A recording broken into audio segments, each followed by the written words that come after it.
Sankranti విన్నర్‌గా first ప్లేస్‌లో నిలిచిన movie 'సంక్రాంతికి వస్తున్నాం'. ఈ నెల 14న థియేటర్స్‌లో అడుగుపెట్టగా ఇప్పటికే ప్రేక్షకులు బ్రహ్మరథం పడుతున్నారు. ముఖ్యంగా వీకెండొస్తే చాలు ఫ్యామిలీలు థియేటర్స్ దగ్గర క్యూ కడుతున్నారు. దీంతో అన్ని థియేటర్స్ దగ్గర హౌస్‌ఫుల్ బోర్డ్స్ దర్శనమిస్తున్నాయి.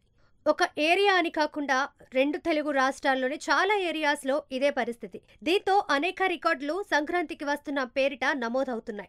అల్లు అర్జున్, త్రివిక్రమ్ కాంబోలో వచ్చిన 'అల వైకుంఠపురంలో' సాధించిన ఘన విజయం అందరికీ తెలిసిందే. 2020 సంక్రాంతికి విడుదలై ఈ మూవీ కలెక్షన్స్ పరంగా అనేక రికార్డులని తన ఖాతాలో వేసుకుంది. లాంగ్ రన్‌లో వరల్డ్ వైడ్‌గా 163.17 కోట్ల షేర్‌ని రాబట్టి డిస్ట్రిబ్యూటర్లకి భారీ లాభాల్ని తెచ్చిపెట్టింది. ఇప్పుడు సంక్రాంతికి వస్తున్న మూవీ 145.24 కోట్ల షేర్‌ని సాధించి 'అల వైకుంఠపురంలో' సాధించిన షేర్‌ని బీట్ చేయడానికి సిద్ధంగా ఉంది. దీంతో డిస్ట్రిబ్యూటర్లు భారీ లాభాల్ని చవిచూస్తున్నారు.